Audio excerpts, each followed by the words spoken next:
আজ সারা দেশ জুড়ে পালিত হচ্ছে উল্টো রথ। উল্টো রথ উপলক্ষে ভক্তদের মধ্যে দেখা যাচ্ছে প্রবল উৎসাহ ও উদ্দীপনা।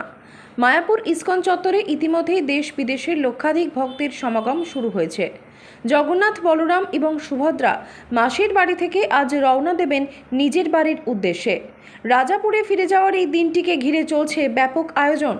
ইস্কন সূত্রে জানা গেছে, আজ দুপুর প্রায় 2টো নাগাদ বিশাল রথযাত্রা শুরু হবে মায়াপুরের ইস্কন থেকে। রাজকীয় সাজে সজ্জিত রথ প্রস্তুত, চলছে শেষ মুহূর্তের প্রস্তুতি। রথযাত্রার পূর্বে পূজা অর্চনা এবং আরতি ও নানান ধরনের আচার অনুষ্ঠান সম্পন্ন হচ্ছে রীতিনীতি মেনে।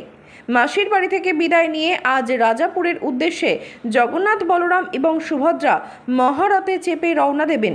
এই মহাযাত্রায় অংশ নিতে ভক্তরা ইতিমধ্যেই রাস্তায় ভিড় জমাতে শুরু করেছেন। রথের দড়ি টেনে ঈশ্বরকে নিজ গৃহে ফিরিয়ে আনার এই অনুষ্ঠানে ভক্তদের মধ্যে উন্মাদনা চোখে পড়ার মতন।